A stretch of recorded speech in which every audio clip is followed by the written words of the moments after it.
Hello there ladies and gentlemen, TX141 here, also known as Paul, welcoming you to an all new pair of Ace in a Day gameplays for the arcade mode of War Thunder. In today's episode we shall be reviewing the Yakovlev Yak-9U, a Russian fighter aircraft coming at a tier of 4 and a battle rating of 4.0. To provide you with a brief historical overview of the Yak-9 in general and the variant depicted here today, we must realise that the Yak-9 was the most produced variant of the Yakovlev Yak fighter, with approximately 16,769 Yak-9s over all variants being produced in total. The Yak-9 then was designed by Alexander Sergeyevich Yakovlev, starting off as an experimental variant of the Yak-7 trainer fighter. The initial Yak-9 prototype was known as the Yak-7DI, a longer range Yak-7 to comply with the aim of improving the overall range of the Yak as well as its overall capabilities as a fighter. The prototype was developed over the first half of 1942, with some additional changes including the wings being partially redesigned and the cockpit being moved slightly backwards. The base variant of the Yak-9 was to enter production in the summer of 1942, and the plane was to enter combat service starting in October of 1942, with the pilots who had the chance to fly it being quoted as saying that the Yak-9 base variant was good enough in the fighter role. However, this did not handicap development by any means, and the development was to continue with the war in Russia progressing, with the earlier variants of the Yak-9 being based around the Klimov M105 inline liquid-cooled engine, with the most notable variants being the Yak-9, the Yak-9B, the Yak-9M, the Yak-9D, the Yak-9T and the Yak-9K, where in all instances of these variants the planes were to experience comparable low altitude performance if not superior low altitude performance to their German counterparts, such as the Messerschmitt 109Fs and Gs and the Focke-Wulf 190As. However, if the Yak-9 was taken to higher altitudes, it would be at a severe disadvantage up against its German adversaries. This was to change with the development of the Yak-9U prototype at the end of 1943, with the prototype flying for the first time in December of 1943 and essentially being an entire redesign, where more aerodynamic all-metal structure, increased wingspan and increased wing surface area. The Yak-9U was to more importantly feature the more powerful but heavily unreliable Klimov M107A 1650 horsepower liquid-cooled inline engine. This engine was to boost the plane's all-round performance by an incredible margin. For example, the top speed of the Yak-9U was to approximately 700 km an hour at 5,500 meters altitude. Armed with a pair of 12.7mm Berezin UBS machine guns, 170 rounds per gun, and mounted above the engine firing through the propeller and one 20mm Schwatt cannon firing through the propeller hub with 120 rounds to it. The armament was deemed sufficient, and the U, known in Russian as Uluksheny, or improved in English, really did live up to its title upon rollout in early 1944, with the Yak-9U being the Russian fighter that was able to take the fight to the Germans at that point in time. The Yak-9U then was the last variant of the Yak-9 to see combat service during the Second World War, with the Yak-9P being the last variant of the Yak-9 to follow in 1946, and this was the year in which production of the Yak-9 concluded. Regardless, the Yak-9 would remain in combat service or just in general service with the Russian Air Forces and indeed those of North Korea and Yugoslavia up to 1950. And so have our history lesson concluded. Let us see how the Yak-9U handles in War Thunder. For our first game of today, we are on the airfield domination map Mozdok. For this and all subsequent games, we are to use the following setup.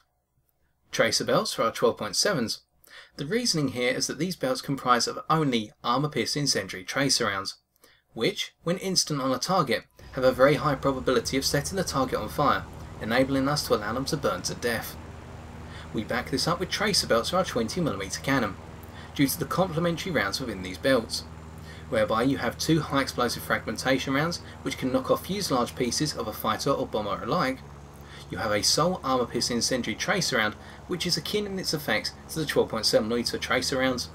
And finally you have a fragmentation incendiary tracer round which is more of a pilot or gunner killer round. The combination of tracer belts for both the machine guns and the cannon is justified due to the lack of ammunition capacity we have in this aircraft.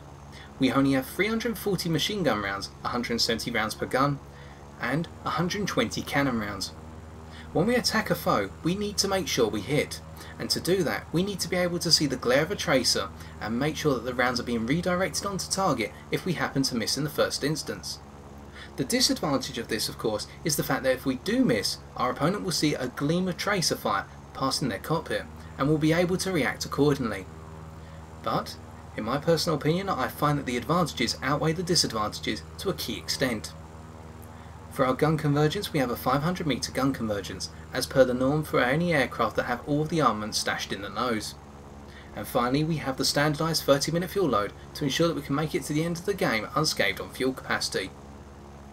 Having finished our setup discussion and our initial climb, we level out and try to converge on an F-82 twin Mustang, who goes for the head-to-head with a Junkers 87D on our team, and both planes knock each other out accordingly. We look down to see an A6M3 Raisin trying to climb up, and so we push our nose upwards, and as the A6M3 begins to stall out, or at least have to level out to build up their energy, we snap round on our rather powerful rudder and bring our nose down for a boom and zoom dive, whereby the A6M3 in their low energy state does not have the ability to react in time, and our second burst knocks them out. Whilst we did pick up our first kill rather cleanly, we should note that we have already expended 31 cannon rounds. That is just over a quarter of our cannon load, and we have also expended 62 machine gun rounds, highlighting the lack of ammunition capacity in this aircraft already. But we digress slightly. When we level out, we must realise that the high speed potential of the Yak-9U is echoed in its ability to accelerate very nicely. In the historical overview, we said that the top speed of this aircraft ranged in at approximately 700 km an hour, and this is a speed which is achievable, or at least the higher speeds are achievable in this aircraft with relative ease. We are gliding along, picking up a little bit of altitude at approximately 4,500 metres altitude, and building up our speed to 490 km an hour before we enact our first boom and zoom pass. We go into a dive and we can see that the plane picks up speed rather well. Not in the league of the Focke-Wulf 190 D9 or a Messerschmitt 19 G2, but it can pick up its speed enough. And the F4U 1C Corsair is another example of a plane which will be able to outdive the Yak-9U quite easily. As we push forward, we notice a Yak-9K trying to harass a friendly Japanese fighter, an A6M3. So we try to get the lead and predict where the Yak-9K is going to position themselves. We do not do so correctly, and the Yak-9K snaps out to left, not to the right as we may have expected. But we have to put our nose up, put that behind us, and build up our situation once again, so we have the energy in order to perform our second boom and zoom run in approximately a minute or so. What's worth noting in that boom and zoom dive is the consistency of the controls of the Yak-9U with increasing speed.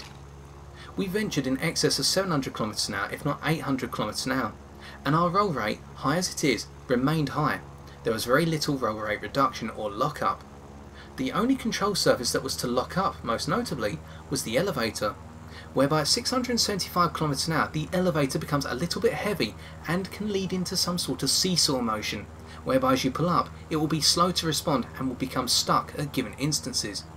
This is something to be wary of and can mitigate your ability to get shots onto target, which is worsened by the fact you have all the armament concentrated in the nose, allowing for very little spread in your firepower. This is an offset of having supreme accuracy, or the ability to do maximum damage when you are accurate, because when you are inaccurate you will not do any damage at all or barely graze the target, as we saw with our first kill on the A6M3 with our initial burst. Having gained the altitude now back up to 3,500 metres rather quickly, and our speed is encroaching above 410 km an hour already in gradual level flight, we notice a number of enemy fighters coming out of the spawn. We notice a Yak-1 in particular building up a little bit of altitude, but our intended target will be the F4U Corsair. We are going to feint a potential boom and zoom pass in the Yak-1 and then roll over to the F4U Corsair to demonstrate the consistency in the roll rate and the overall handling of the Yak-9U with increasing speed in the dive, bar of course on the elevator, although this may be represented to some extent. We push through, and now that we have switched onto the F4U Corsair, they brake underneath us with a reasonable turn and then snapping the other way. We grazed them, but once again we saw that the elevator locked up there, and so we could not bring our nose up quickly enough in order to get an accurate shot on target. We take a grazing hit from an unidentified foe behind us, but we must push on and carry our inertia through.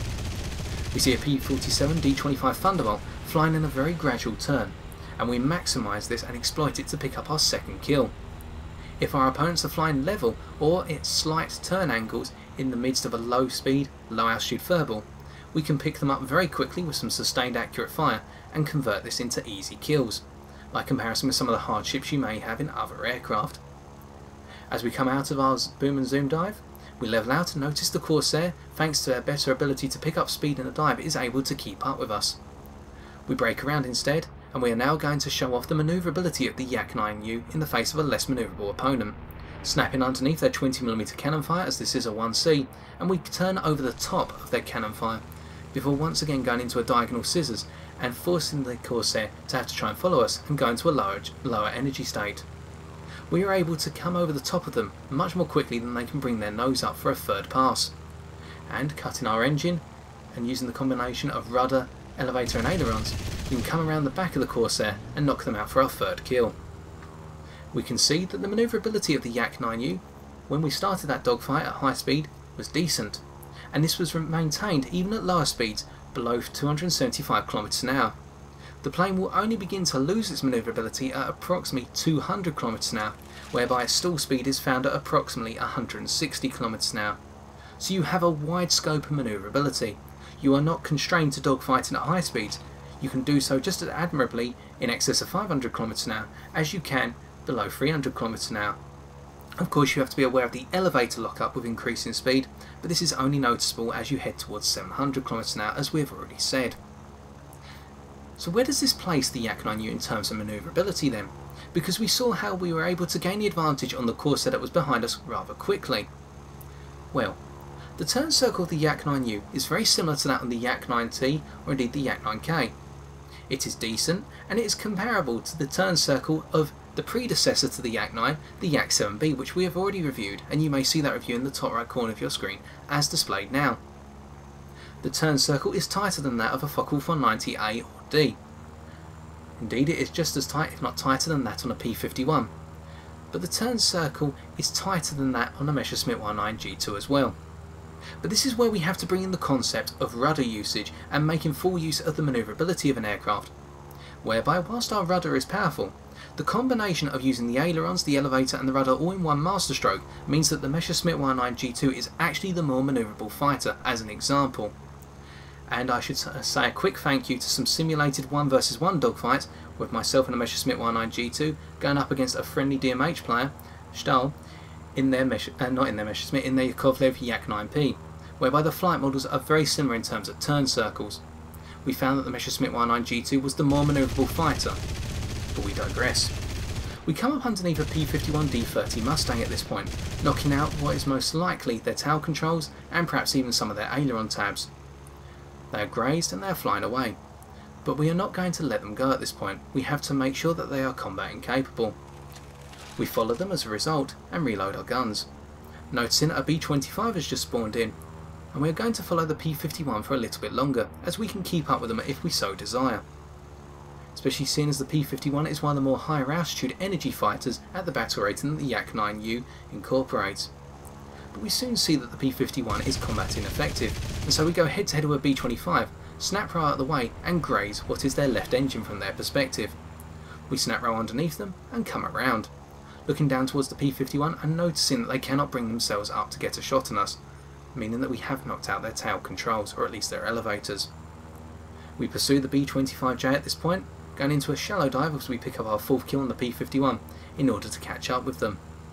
We gun our engine hard, and whilst we have very limited armament, if we can aim it accordingly down the central fuselage, as we see here, we can deal just as much damage as say a Focke-Wulf 190A4 can with its array of 20mm cannons based across the wings.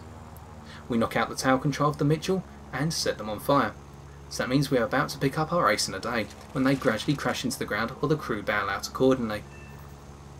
Returning to our manoeuvrability point then, we have already said that the rudder is quite powerful on the Yak-9U. We have said that the turn circle is respectable, but it is not the best. Planes such as the Spitfire F Mark 9, indeed most Spitfires if not all of them, on top of this the Japanese Zeros, the KI-84, these planes and the KI-43-3 Otsu, these are all aircraft which are able to outturn the Yak-9U by a significant margin, meaning that you have to pick your fights in terms of manoeuvrability turn fights or indeed energy fights, depending on the aircraft you face. and we've not really seen that thus far in this game, whereby for the most part we've been able to consolidate an altitude advantage, swoop down on opponents via boom and zoom style plans, and knock them out accordingly, even when we did have the more manoeuvrability based turn fight with the Corsair. We chase after a P-51 D5 Mustang here, but we notice we cannot get a shot onto target, and to do so would mean we would put ourselves at exposure with the enemy spawn. With the B-25 finally succumbing to be our 5th kill, we chase after a P-63 A-10 King Cobra, putting in a brief burst, but realising we missed, and we follow through, realising that they have not crashed into our friendly IL-2M. We knock out their tail control, and we can leave them accordingly, as we can see that the plane has dipped in towards the ground and will not be able to recover from it. It is at this point that we perform an Immelmann, because we have the P-51 D5 Mustang coming up behind us, and we have confidence in our plane's climb rate by comparison with that of the P-51, especially seeing as we have come out of a longer and more extended dive by comparison with their own.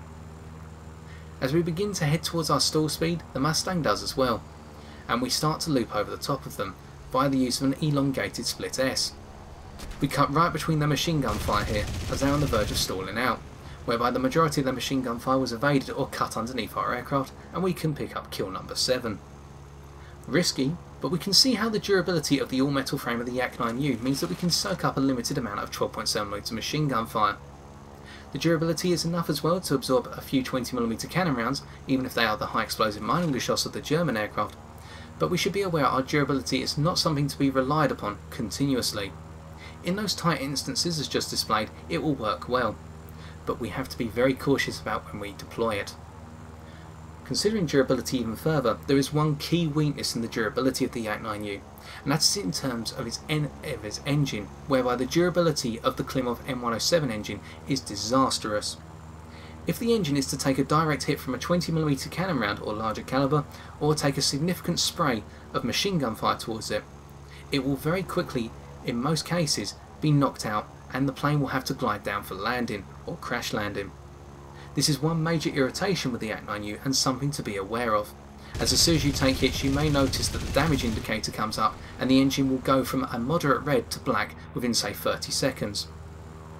Having picked up our 8th kill on a Yak-3 that was trying to climb up towards the back of its spawn point, we level out at an altitude of 3,380 metres, and we can see again how we can quickly reinstate our position with our ability to conserve a decent amount of energy in the midst of a boom and zoom dive.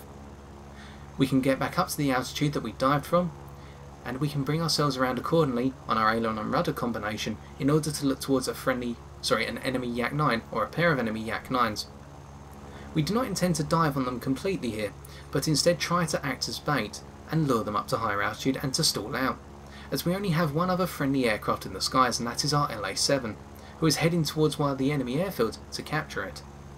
In the meantime, we are going to use our engine performance here in order to tease the Yaks, as we try to come down the Yak-9K, who instead goes into a dive and allows their partner to come up and try and get a shot on us. We also have another enemy fighter which we have not identified yet, trying to come up from a different angle, and so we are simply employing ourselves as bait for the time being, as the only plane going after the LA-7 who has now captured the airfield at A is an A6M2N, which will not be able to catch up with the LA-7 in a straight line battle.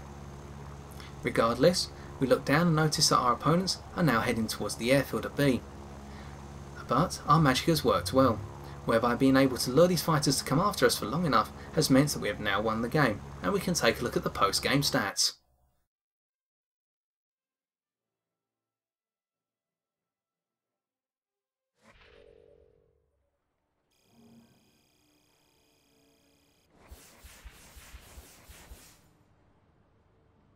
We can see that our 8 kills enabled us to obtain 31,774 silver lions.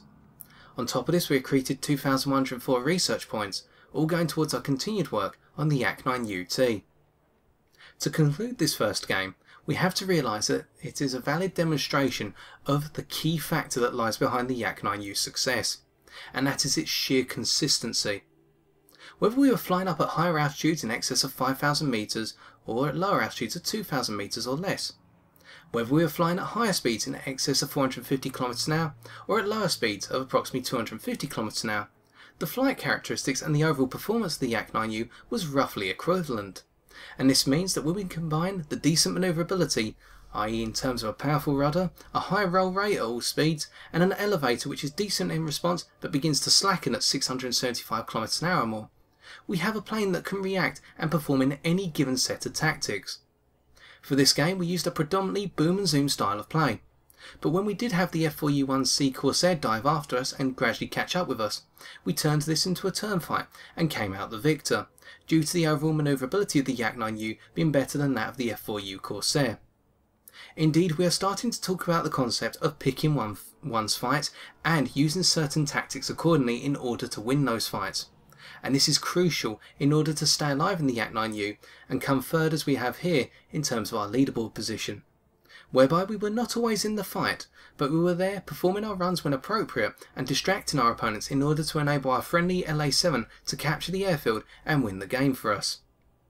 It is at this point then that we must move on to our second game for today, and realise that in the instances where we have opponents who are just as manoeuvrable, if not more manoeuvrable than us, and are able to catch up with us or keep with us in a straight line, we will have to take a different approach and show that we can still pick our fights accordingly and stay alive. For our final game of today, we are on the ground strike map Green Ridge, and we should note that Green Ridge is a significantly smaller map by comparison with the airfield domination map Mozdok, meaning that our initial climb rate may be mitigated in the circumstances when our opponents, straight from spawn at the start of a game, climb towards the centre as we do. Nonetheless, we are going to start off at the spawn altitude of 2,000 metres and push towards 4,500 metres, as we are enabled to do so by using our long-term climb rate consistency.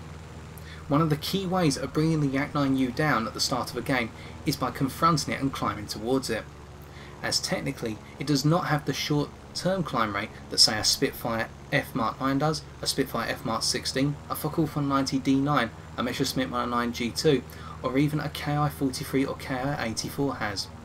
And this means that the compromise of the game plan at the start for the Yak-9U pilot can lead to their eventual downfall. In the meantime, as we climb, we must talk about a key psychological factor that the Yak-9U has in the eyes of its opponents, especially those who are less experienced. It is designated as Yak-9 on the targeting radar for arcade mode, especially in this build of War Thunder. And what this means is that when opponents see it, they may be confused as to whether it is a base variant of the Yak-9, a Yak-9T, a Yak-9K, a Yak-9P, or the Yak-9U. And many, as I used to when I was new to the game, would assume that it is a Yak-9T or a Yak-9K, meaning that it has the more potent 37mm or higher caliber armament and will shred you accordingly with a single hit if it is registered on target. This can lead to some opponents breaking away from you when you get within 1.5 kilometers of them, and this is something to be considered, although not relied upon as a scapegoat for avoiding engagements. As we level out now at approximately 4,800 metres altitude and with our speed already built back up in excess of 360 km an hour, we make it look as though we are going towards the enemy Wellington, as we break around instead on the Spitfire combination and the P-63 towards the southerly quadrant of the map, or at least heading in that direction. We also detect a B-17 which was most likely being screened by these fighters at the start in the climbing stages of the game, with a B-25 also acting as support in the rear. Nonetheless, we are going to engage the two Spitfires as they are more important, seeing as they have the short-term climb rates which are able to match if not outpace our Yak-9U, and they are going to be dangerous opponents. Fortunately for us, they have just shot down a Focke-Wulf 190A, and that has provided us with the distraction required in order to gain the altitude position and come down on them. As there are two of them, we start by looking at the one that is higher up in the sky, but we can see they are going into a head-to-head with a friendly Focke-Wulf 190D. So we instead opt to pick off the tail in Charlie here, a Spitfire Mark 5C, and whilst we miss our first burst, our second burst counts. Picking up our first kill, and watching as the other Spitfire Mark 5B heads towards the ground, having gone into a head-on with our Focke-Wulf 190D, who has received quite a battering. In the meantime, as we come around at 5,000 metres altitude, we see a friendly P-51 now being pursued by an enemy LA-5FN. Again, the LA-5FN is a very powerful climber in short bursts, and so we're going to stay above it and keep an eye on them, as they seem to be entranced by the concept of shooting down our friendly P-51. So now we can use our effective dive speed or ability to pick up speed in a dive in order to exploit their obliviousness to our presence and get in close before opening fire. Very quickly we pick up our second kill, killing their pilot, and we can then Immelmann around to pick up on the fact we've got a Spitfire climbing up towards us. And this is a very dangerous Spitfire known as the Spitfire F Mark 16, with its climb rate between 2,000 and 4,000 metres altitude being one of the best in class, even up to a battle rating of 5.7. Resultingly, we have to push towards the higher altitudes, with the fact that we do have approximately 1,000 metres altitude advantage, allowing us to stall out over the top of the Spitfire and a TBF. Of course, the TBF does not have the climb rate that we have, or indeed the Spitfire has, but they could have tried to come up underneath us and hit us with their two 12.7mm machine guns. We notice the Spitfire is trying to go for the head-on, and whilst they are in a low energy state, they still have their nose up towards us. So we have to break over the top of them, force them out into a secondary stall phase, and now we can swing around with our powerful rudder, and, whilst we miss our first burst, use our second burst on target by correcting on the tracers to pick up kill number 3. We also have to be thankful to our friendly P-51D Mustang, who was acting as bait for that engagement. But we also saw how we can correct rather quickly due to our tracers being present. Sorry, I should say present. In the meantime, as we level out at 5,100 metres altitude, we again start to pick up our speed very quickly. We look over towards a TBF, the one from earlier, who seems to be flying off unscathed, and we come around, do a 180-degree turn approximately, and head towards them. We are not going to dive straight away, as we will not pick up the speed in a quick enough fashion in order to catch the TBF in case they decide to dive themselves. But instead, we just follow the path and watch the smoke as the TBF either flies level or eventually goes into a dive. In the meantime, having talked about the psychological factor of the Yak-9U, we should also come onto the concept of what the Yak-9U represents to the individual pilot or the player. We have shown thus far in the second game, and indeed in the first game, how we have to pick our fights, how we have to create the situations that we desire. This is very similar to when flying the Yak-7B, whereby we saw that the Yak-7B was a trainer fighter. It was able to teach us the basics of turn fighting against certain opponents and boom and zoom style of play against others, whilst maintaining accurate firepower due to the nose-mounted nature of our guns, as we set the left engine of that B-25J on fire. We also see a Messerschmitt 109 off in the distance, and we come around, in case the Messerschmitt 109 decides to go for the head-on or tries to get an intercept on our friendly Yak-2. But returning to the trainer point and the picking of fights. Because the Yak-9U is so consistent on all levels, but it does not have the best performance in any regard by comparison with its battle rating contemporaries, we again have this situation where we are having to apply our own knowledge of the opponents we go up against in order to know what to do in each stance or situation. Here we have the Messerschmitt 109 coming up towards us. We cannot outclimb the F, so we go for a head-on, spraying towards them but completely missing. We snap right out of the way, and the F4 will not be able to come around quickly enough, as we are in a dive at the moment in excess of 550 km an hour upon our pass and heading above 700 km an hour now that the F4 has decided to break off. As the F4 breaks off, we can come back up and head towards a friendly Junkers 88. Unfortunately, our friendly Yak-2 is going to have to bite the bullet or hopefully use their gunners to knock down the Messerschmitt 109, but we were able to get away just as quickly as we were to get into that engagement.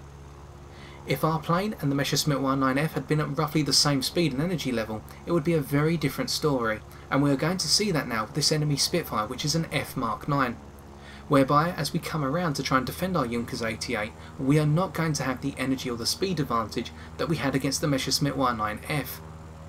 We continue to web in order to build up our altitude to 5,000 metres, and now we Immelmann over.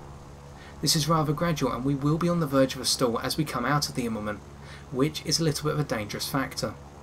But again, with a little bit of web usage and putting our nose slightly down, we can build up our speed accordingly and rather quickly. This means we can now be competitive into this fight, but we know the Spitfire F Mark 9 can keep up with us in the long haul, whilst their top speed is slightly lower than ours. We know they can outturn us by a significant margin and outperform us in terms of manoeuvrability, unless we take them into a high speed dive. So we go for the head-on and open fire at 1.5 km instead, knocking out their engine at approximately 800 metres. And this is a very useful tactic in the Yak-9U, long distance head-ons, especially if you can gauge the convergence drop of the 20mm cannon. We saw in that head-on we had to aim quite a bit above our opponent at longer distance to ensure that our 20mm cannon rounds dropped onto the target thanks to gravitational attraction. And this means that we're able to knock out our opponents at longer distances due to the concentrated firepower of our nose-based armament. And we can now bring this to life with two P-63s trying to take out our friendly Junkers 88, whereby they're in low energy states and once again unaware of our presence, much like the LA-5FM from earlier. We start off with the tail end Charlie, knocking them out rather quickly, and then we break up underneath the P-63 who's almost got a shot on our Junkers 88, but we're not going to let them have it. With 6 kills now in the bag, we roll over the top and level out, noticing a KI-84 chasing after a friendly Yak-9U, and at the same time also picking up on the fact we have a Wellington that has just spawned in on the enemy team.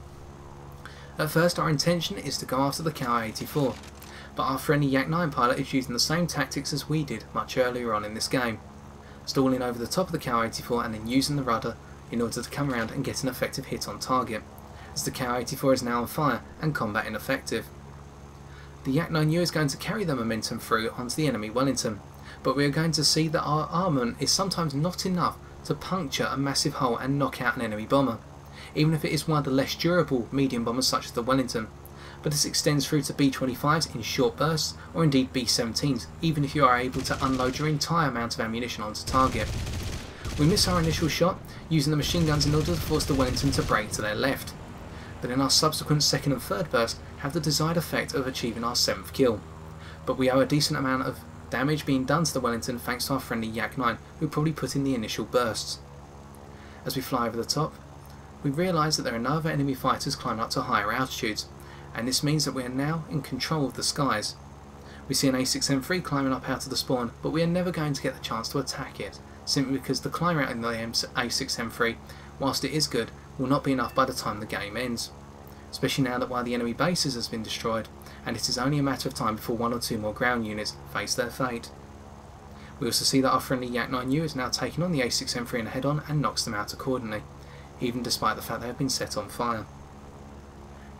As a result, as we continue to just fly above the skies and look over towards the sunrise and the horizon, we realise up at 5,000 metres altitude, and with our speed pushing towards 540 if not 550 km an hour, we can just continue to fly rather peacefully and enjoy and revel in the fact that this plane is very nice to handle with increasing speed or even at lower speeds.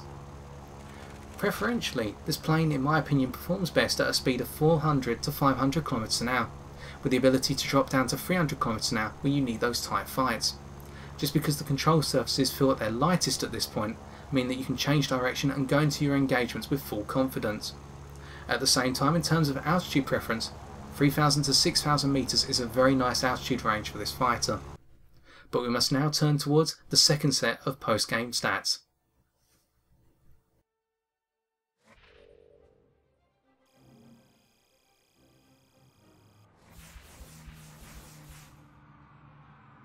With our 7 kills providing us with a further 23,845 silver lines to add to our bank account, and 1,996 research points to add to our tally on the Yak-9U, we hereby use this second gameplay to conclude our review of the Yak-9U, by seeing that this second game not only showed us another demonstration of the consistency of the plane, but also what to do in those situations whereby you do not have the time to build up your altitude or positional advantage. In particular, we are referring to the dogfight with the Spitfire F Mark 9. We opted for the head-on approach, using our concentrated firepower in the nose at a distance of 1.5 km and a slight amount of vertical drop in order to drop 20mm cannon rounds onto the engine of the Spitfire at a distance of 800 metres. We knocked out their engine and could accordingly fly by having accreted another kill. If we had missed, we would have had to have snap rolled past them and fly in a straight line and try to use our higher top speed in order to outrun the Spitfire over the distance, but this would have been very risky and may have led to our death. It is more advisable in those situations when you see someone coming directly towards you to turn away and try to lure them back to friendly territory, as the advantage in numbers will allow you to stay alive and win the day. Nonetheless, by playing to the strengths of the aircraft and picking our fights accordingly, as your opponents will have to do so in order to beat you. For example, Spitfires and Zeros will be able to outturn and outmaneuver the Yak-9 in level flight or at lower altitudes. Meanwhile, the Focke 190 A's and D's will have to use energy tactics in order to overcome the Yak-9.